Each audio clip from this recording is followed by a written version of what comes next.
Tom Pelissero's here, everybody. My guys here in the studio. I can come sit over there with you if you want to make that more accurate. That we are sitting at the desk. No, it's okay, Tom. You can stay right there. Listen. Down here. Listen, for a man who woke up at the ass crack of dawn, or prior to that, and then did 4 hours of television, you look fresh as a daisy, man. I appreciate that. Cece did a great job backstage right before the show look great, here. Man. So on Wednesday... And your hair still looks perfect. Again, Cece all the way. No, because it's sort of like, whenever you watch these soccer players, these international soccer players, they're 90 minutes into running all over the place, but their hair is still pomade perfect. That's you, Tommy P. That's what I go for. I've told the boys the secret before. Brockman, uses it regularly. Is coconut oil and then a little bit of pomade. That's the combination. Coconut oil. Coconut oil. That's how you keep the all day shine. Yeah. That's how you do it. Yeah. If we weren't already too deep into all the names, Tommy P's All Day Shine would have been a great. That's pretty good. It could be a late ad. That should be one of your fantasy teams names. That's a good. I coined a different one earlier today on Good Morning Football too. What was that? I'm hoping to leave that. We're hoping to leave that one behind. But I'll tell you this. So on Wednesday, I had my kids open house to their school where they go meet their teachers. Very important moment in their lives. So I needed to come out and do Good Morning Football on Thursday, but I also had to do the Insiders. Of course you did. So I hustled back from the event. Yes. Did Insider 6 to 7. Yes.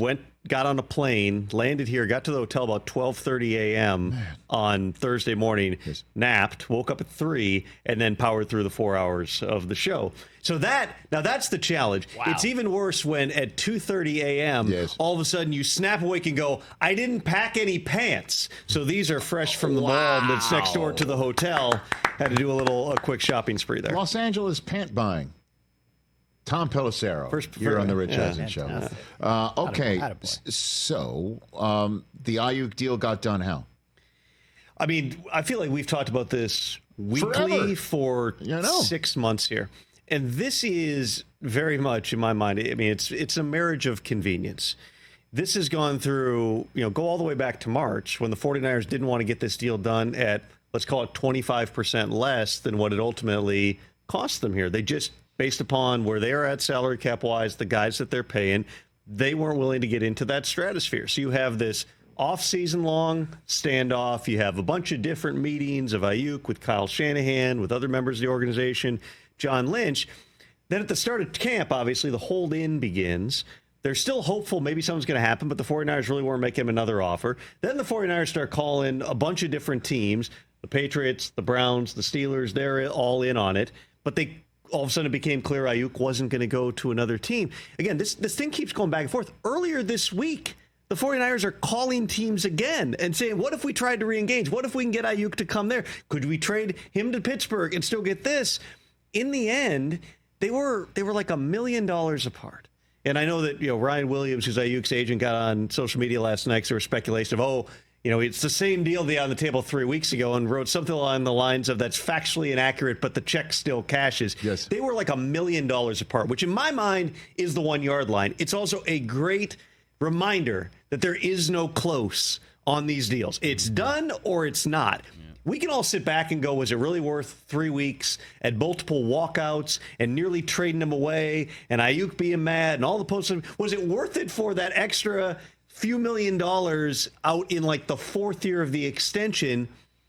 You can argue that either way. I'd say no. If you're going to pay him 29, why not just pay him 30? They got to the number. Aiyuk had a number in his head. The 49ers didn't want to go there. In the end, they found a way to get it done. But this was very edgy, Rich, until like the last 48 hours here. He was in the building and walked out 2 days ago because he was mad. So, but the number that they reached, isn't that with money on the back end that Aiyuk may never see? It's a strong deal up front. Right. The issue was whether or not they would put the extra $4 million in the 4th year to bring the average up. So why didn't they do that to begin with? Because there are teams that have fundamental principles that they operate their business by. Yes. They had gotten to a certain number that, again, they never intended to go to here. That's why I go back to the marriage of convenience. You had Aiyuk, who wasn't going to get paid as much anyplace else, definitely wouldn't be with a Kyle Shanahan level play caller and a quarterback who's played like Brock Purdy. I mean, Pittsburgh was the place that ultimately, after he vetoed New England and vetoed Cleveland, he wanted to go.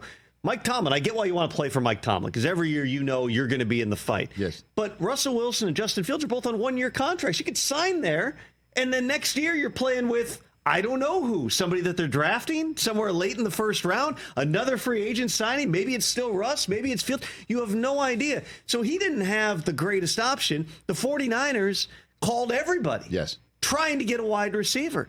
We talked about this, it was like a month ago when I brought up the idea of, listen, the trade is still possible here. And you're like, well, who would they trade for? I said, well, it's probably someone you're not thinking of. That's where Amari Cooper's name all of a sudden comes up. They called on high-profile receivers from other teams.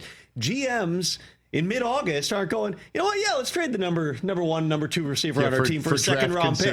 They were never going to, yeah, exactly. You're going to get a 2 roughly for Aiyuk. Then you're going to put that out for a lesser player. Neither side could make the other part add up, and so the 49ers, as Mike Garafolo explained on the show last night, they basically gave him a choice. Listen, you can go to Pittsburgh or you can stay here and try to finish off what you started. Aiyuk said, you know what, I'm going to stay. They got to the number, and now we'll see how it goes moving forward. Well, the moving forward is Trent Williams now. What's happening there? I think that based on my understanding, the 49ers never thought Trent's going to retire. They think that he's going to play. They always have intended to give him an upgraded contract here once he got in the building. He's still not in the building. Not having, though, the Aiyuk pressure, I think now alleviates some of what was maybe holding things up with Trent Williams. So there have been a lot of talks. I haven't gotten the sense, at least up until yesterday, that they were close on a deal. Does it get done prior to week one? Trent Williams is a guy, he's already racked up millions of dollars in fines this time around, but it's the same guy who sat out an entire year in Washington because he was mad at the organization and didn't want to go back there. I think that it gets done at some point. Is it going to be prior to week one? We'll find out in the coming days. So does Aiyuk's deal affect Ja'Marr Chase's at all, or does the CeeDee Lamb's deal affect Ja'Marr Chase's more? The Brandon Aiyuk situation was much more complicated than the Ja'Marr Chase situation, but the math is much more complicated with Ja'Marr Chase. So no, the Aiyuk deal shouldn't have any bearing on Ja'Marr Chase because Chase is going to get more money. Right. The issue with trying to get a Ja'Marr Chase deal done is the fact that he's got 2 years left on his contract. That's not to say the Bengals won't do a deal. They've been willing to have a real negotiation, but up until CeeDee Lamb's deal got done, it was hard because maybe the side of Ja'Marr Chase wanted to see exactly where that Lamb deal ended up coming in. When you have 2 years left on his contract, Chase has 2 years and like $26 million left on his deal, as opposed to Aiyuk, who had 1 for 14. It's just hard if you do the extension to push enough money into the front part of that deal for it to make sense. In other words, a 4-year, $120 million extension for Ja'Marr Chase would be spread over 6 years. And so the way that the cash flow works is just a little bit different. That's not to say you can't get a deal done. Right. We saw Jalen Waddle get done earlier this offseason. We saw Devonta Smith get done earlier this offseason. But it is a little different calculation, and I don't know why Ja'Marr Chase would take any less than his buddy Justin Jefferson got. Jefferson also had to play out the 4th year on his contract. He turned down significant money the year before, ended up getting more on the back end. Ja'Marr Chase might have to do the same thing. We'll see. So he might not sign at all. So the Bengals would have 2 guys in Higgins and Chase trying to get as much money as they can in future deals this year with Burrow coming back and being healthy. I mean, those are 2 hungry guys. Or would Chase really go out there on the field without another year? Because he certainly has been, his participation certainly has been saying otherwise. Well, and this is also the difference, though, between the hold-in and the hold-out. Because the hold-out, you don't get paid if you miss those games, but you stay away. Eventually, you have to show up by roughly mid-season because otherwise your contract tolls and you'd be under contract for another year with your team. The hold-in, I think I've explained this here before, it's not a thing. There is no hold-in in the CBA. This is literally an invention in the last 10 years where agents have kind of pushed this of, hey, you're going to go in. In Aiyuk's case, you're going to say, hey, my back's kind of sore. And you milk that for like 6 weeks, okay? But that's not something you're technically allowed to do. At any point, the team can do what the 49ers did 2 days ago, which is he passed his physical. We expect him to practice. And once he didn't, now you can fine him. With Ja'Marr Chase, all Zach Taylor has said repeatedly, he said the other day he's fully healthy. So again, there's your clue that this is not something now that the team is on board with here. But at some point you need to show up. The next step, if the player would refuse, and again, you could try to go down the road of, hey, I'm going to claim on the Thursday before the game my hamstring's tweaked. You can do those things. Yes. But at some point here, there's grievances, there's team action, there's a bunch of things in the CBA in terms of conduct detrimental to the team, including suspending a guy. I asked a GM this yesterday, what would happen if you got to it? Like, what would be the next step? You find the guy, he's still not practicing, but he's there to try to avoid the big fines. It would be suspending him. But the GM said that's also the option where now the whole thing explodes. Like the relationship is in really rough shape. That's kind of a last resort here. So that leads me to, I still believe that the best and most logical course of action here is that Ja'Marr Chase plays with or without a deal. Let's see if they can actually make proactive steps toward getting a contract done. If not, he may have to go out there absent some kind of injury, real or imagined, that allows him to continue the way that he's approached this. Tom Pelissero with some real talk. Let's take a break, and then we'll dive into Dak, man. All right, Tom Pelissero is here. I don't know if we've ever done this before, adding a fourth to Residual Rich. Oh.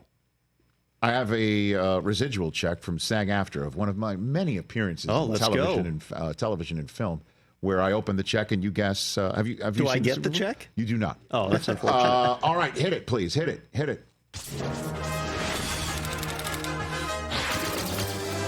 Pay that man his money. All right, everybody, here we go. I'm opening the check. This is for billions. Oh, okay. My appearance Of dollars? on billions. Okay. Oh, No, Okay. definitely not. You were great in that episode, though. Thank you. Internet rental, SVOD, basic cable, pay TV, all in one. All in one. Okay. All right, Chris Brockman, you're first up. What do you have? $4.38.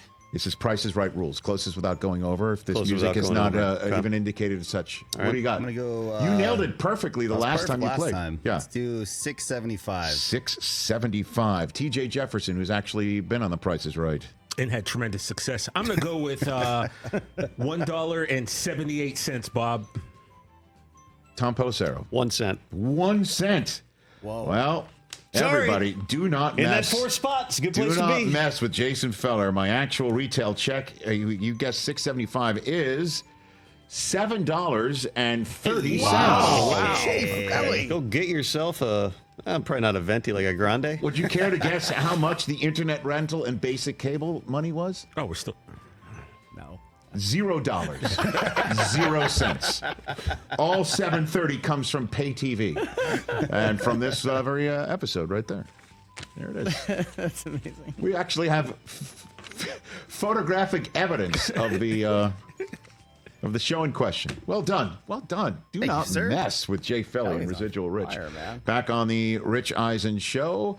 Tom Pelissero is here. 844-204-RICH. We've got a whole bunch of folks. Don't worry. We will get to it before What's More Likely in hour number 3. Dude, I mean, what's going on with Dak? I mean, there's no doubt if the Dallas Cowboys want to keep him the Dallas Cowboys quarterback and not mess with Texas in any way, shape, or form, they got to do it before week 1, right? Or Essentially. Well, has Hypothetically, you could do it later, but the best opportunity you have to get the deal done is before week 1. so there's no collective bargaining agreement language that would prevent them from extending Dak during the season. No. Unlike the franchise tagging once, if you pass a deadline, you can't touch it until the Right. next This year. is more of a Dak deadline. Okay. In terms of he doesn't want to be thinking about the contract during the season. Either you ramp it up, you get it done now. Not to say it couldn't happen. Right. It would just be unorthodox, out of the ordinary for them to do it that so way. I wanted to get those parameters before we dig in here. Mm-hmm. What's he asking for? 60 plus? I think it's less about what he's asking for as much as it is this needs to be the perfect deal. I think that everybody realistically thinks 60 is the aiming point here. It's going to be about the way that the deal is structured. What, cash? Cash? You're talking about like cash that he gets? Like how much of it is in cash? It's going to be about similar, because the like guarantees. Mahomes doesn't have a top APY. Sure. But he's making the most cash. Right. It's also about the guarantees and how they structure those guarantees in the future. Because the Cowboys long have done longer deals, and then they've had really strong cash flow at the front, but they buy up all those future years. They've also had, some of the mechanics and contracts have been, the third, if it's a 4-year extension, the third and fourth year aren't fully guaranteed at signing. So it's all these different things. And when you're Dak and his agent Todd France, you can sit back and go, we're going to win either way here. In other words, you give us everything now. You give us the exact contract that we want to sign, or we'll just wait until March, and then whether it's from you or somebody else, we'll get that, if not better. So for the Cowboys, they are having those conversations. There are negotiations going on. Do they get all the way to that point? It remains to be seen. I remember I mentioned back when I was hosting the show a month or so ago, like, there is a pathway for this to get done. How is it? It would not shock me if this deal gets done prior to the start of the regular season, in part because as much as their organizational philosophy in Dallas has been to kick the can down the road on these things, and it took forever to get the CD Lamb deal done, they still don't have a new deal done with their head coach, Mike McCarthy. They still don't have a deal done with Dak. You're starting to see the wheels turning a little bit more here. They got CD in once they got back to Dallas.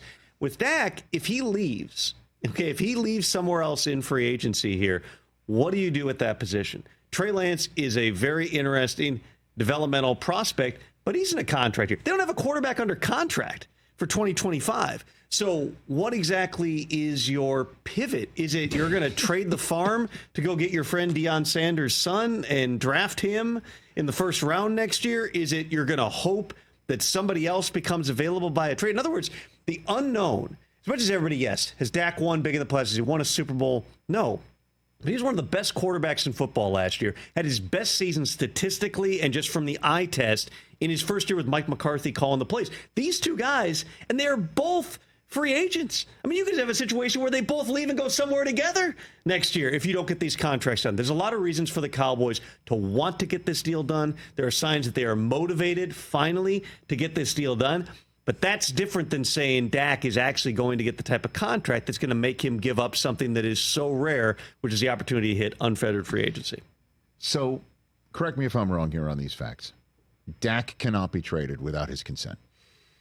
No trade clause, right? Dak cannot be traded without his consent, which is the case with any top quarterback, too, because you're not going to trade what it would cost without getting a new deal in place. But he's got a no trade clause.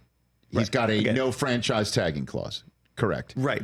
Most though franchise quarterback, most top players, in essence, have a no trade clause. No trade clauses are fun to talk about because there aren't that many of them within the league. Right. But anybody who's going to require, I mean, Brandon Aiyuk effectively showed he had a no trade clause, even though he didn't, because you just go, I'm not going to sign anywhere else. I'm just saying, I'm trying to go down one by one the leverage that Dak has here. No trade clause. No trade clause. Right.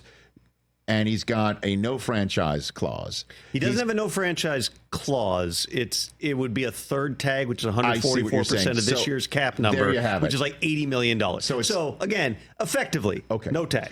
And if he leaves by free agency, it leaves a $40 million dead cap charge on the Cowboys. It accelerates because they've turned it in future years. It accelerates it into next year. Okay. Correct. So those are all facts. Right. They don't have another contract they don't have any other quarterback under contract for 2025. Rush is on a 1 year. Trey Lance's rookie deal is up. Okay. You know, it's just all signs point to you've got to do this. And here we are, 9 days before the season.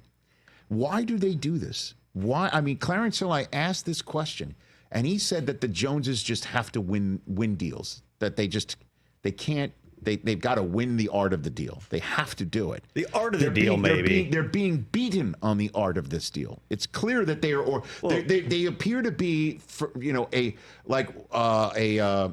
cornerback that's been beaten and is swimming hard to try and get to the receiver that's 5 yards down the field and is going to draw the flag. You know what I mean? Like, that's the way it looks in this deal. Am I wrong on this? Well, did they win the art of the deal on CD Lamb? Maybe the art of the deal, it played out the way they wanted it to. I'm not saying that's what the end result is. I'm just wondering, why are we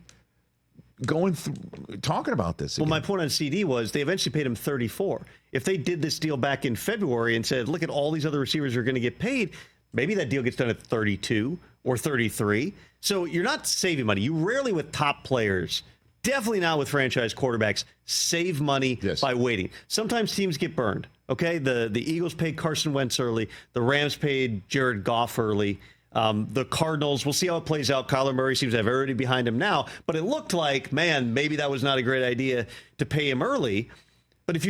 But if you want to get the best value, doing those contracts sooner is generally better. So we're already out the door of when other teams would have tried to get these deals done. With Dak now, you've put yourself up against the wall here. I know Jerry said the other day, while CD was the one who was not here, Dak has been here. In other words, that's why we got CD done first, which sends a pretty clear message to everybody else who comes up with the Cowboys. Hey, just hold out, because then they'll think that's the priority. Oh, my. With Dak, though, you're pushing up against a soft deadline, which is the start of the regular season here.